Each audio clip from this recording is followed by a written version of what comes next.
Welcome to SpectraCamm. Strap in, because today we're diving into one of the most infectiously joyous love letters to cinema ever made, Patrick Reed Johnson's 52577. On the surface, this is a rocket-fueled adventure. It's the true story of a teenage film geek in rural Illinois, whose life is forever changed when he gets an impossible, magical sneak peek at an unfinished print of a little movie called Star Wars. Imagine that, the ultimate fan fantasy rendered with breathtaking period detail, and a sense of wonder so pure it's practically glowing. We follow young Pat as he navigates high school awkwardness with a Super 8 camera permanently grafted to his hand, dreaming of Hollywood.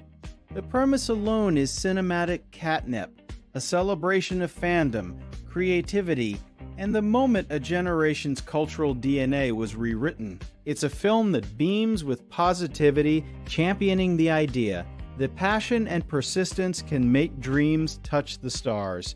The energy is palpable, the nostalgia is warm, and the message is clear. Movies are magic. Let's explore why this film is such a spectacular success story. Beneath that radiant surface of fan service and nostalgia lies a quieter, more haunting current. 52577 is not just about a boy who saw Star Wars early. It's about the profound isolation of an obsessive mind. Pat's world is one of deep loneliness. His obsession with filmmaking is a refuge from a reality he finds mundane and alienating. The camera isn't just a tool, it's a barrier between him and genuine human connection. The magic of seeing Star Wars isn't merely a happy accident. It's the culmination of a desperate, all-consuming need for validation, for proof that the world inside his head has value. The film subtly charts the trauma of being an artist out of time and place, screaming into a void. The dread isn't in monsters or villains, but in the terrifying possibility that his passion is just a sad, elaborate delusion. That the grand cinematic escape he seeks is just a way to avoid the painful work of living in the present, with real people. This is the subtext, the cost of seeing the world only through a viewfinder. Let's talk facts and figures, the hard evidence of this film's triumph. Directed by and based on the real-life experiences of Patrick Reed Johnson, whose later work includes Spaced Invaders and Angus. The cast is a fantastic blend of talent. John Francis Daly embodies young Pat with charming, geeky authenticity.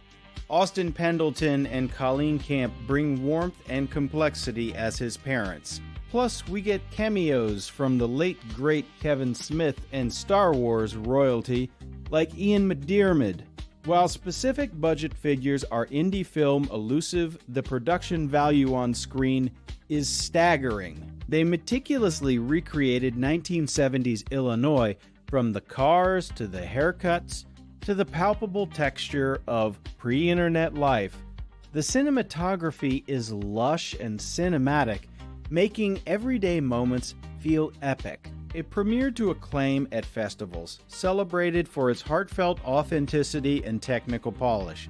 For film historians and fans, it's a critically adored piece of meta-cinema, a movie about the love of movies that actually earns that love through sheer craft and affection. It's a success story in every sense. The journey to the screen was its own epic shadowed by struggle. Patrick Reed Johnson fought for decades to tell this story. It became his white whale, a project mired in development hell, financing woes, and industry skepticism. Who would fund such a personal, niche period piece? The mental toll of wrestling this deeply autobiographical demon into existence must have been immense. To constantly revisit the most vulnerable, awkward moments of your youth, to mine your own loneliness and obsession for narrative. That's not just filmmaking. It's a form of public therapy. The production itself mirrors Pat's struggle, an arduous quest against indifference to realize a deeply personal vision. Every frame that looks so effortless is a monument to a quiet, years-long battle. The conflicts weren't dramatic showdowns, but the slow, grinding pressure of doubt, both external and most cruelly internal. The film we see is a scar, beautiful but born of creative pain. Now for the visual showstopper, the scene that is pure, unadulterated cinematic energy. It has to be Pat's screening of his own 8mm monster movie, The Evil Dead of 1977, for his bewildered classmates. Johnson directs this sequence with the verve of a seasoned blockbuster maestro. The cross-cutting between the hilariously earnest, gore-filled homemade film and the reacting audience's masterful comedy and tension. The practical effects in Pat's movie within a movie are lovingly crude and full of heart. Then we cut to the real payoff.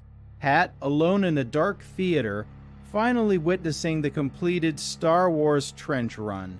The screen lights up with the iconic lasers and starships, but it's intercut with his awestruck, tearful face. The music swells, the colors are vibrant, and the direction makes you feel the seismic impact of that moment. It's a technical and emotional powerhouse, a direct injection of why we love movies. The craft on display, editing, sound design, visual composition is first-rate, delivering a climax of pure, joyful spectacle. The true emotional climax is far quieter and infinitely heavier. It occurs after the screening euphoria fades. Pat returns home to his basement sanctuary. The adrenaline crash is absolute. He sits surrounded by his models, his posters, his editing equipment, the tangible relics of his obsession. The scene is steeped in silence, broken only by the mundane sounds of the house.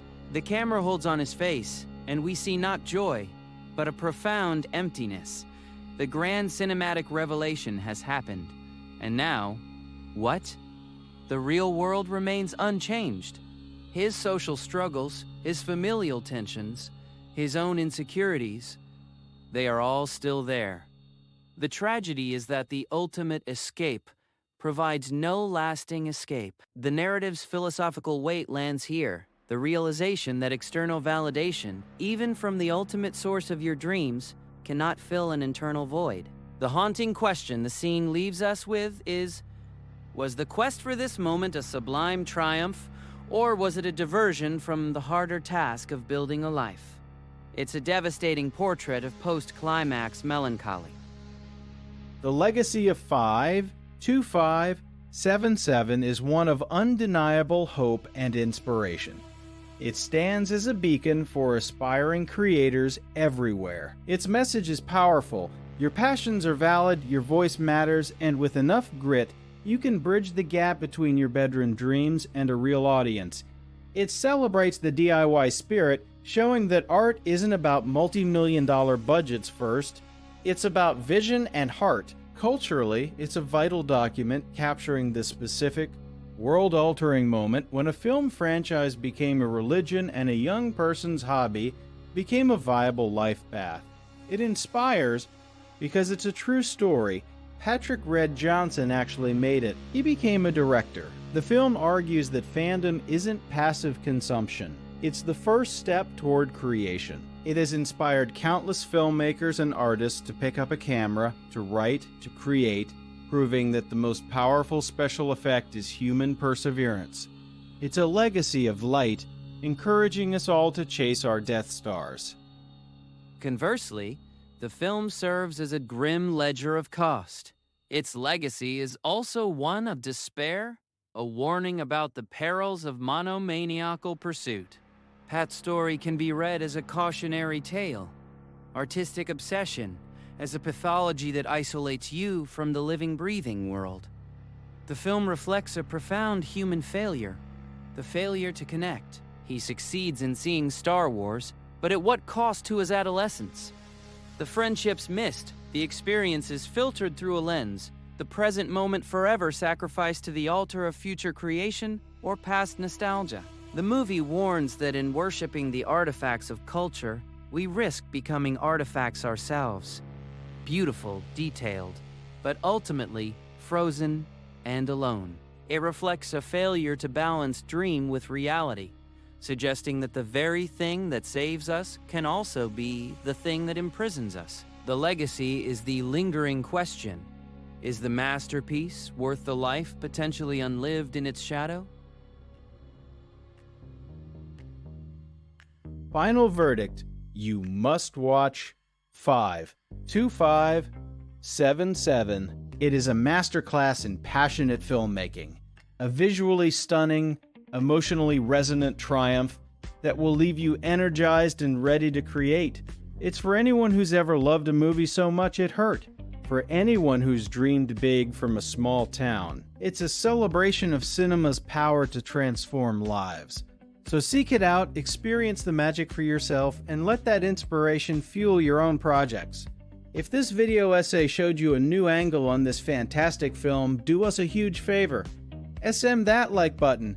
It truly helps the channel. Subscribe to SpectraCamm for more deep dives into the movies you love.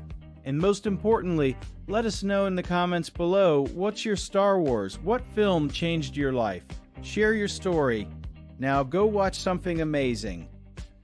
A final, quiet thought. Perhaps the true meaning of 52577 lies not in the triumph or the tragedy, but in the fragile space between. It is a film about a boy who sought meaning in flickering light on a screen and found it, only to discover that meaning, like light, casts a shadow.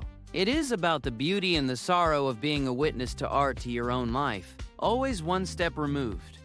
The haunting reflection is that we are all, in some way, editing our lives into a narrative we can bear, searching for the perfect cut, the right score, the climactic scene that will make sense of the messy, unscripted reels that came before. The film ends, the house lights come up, and we are left, like Pat, in the silent aftermath, wondering if the story was worth the telling.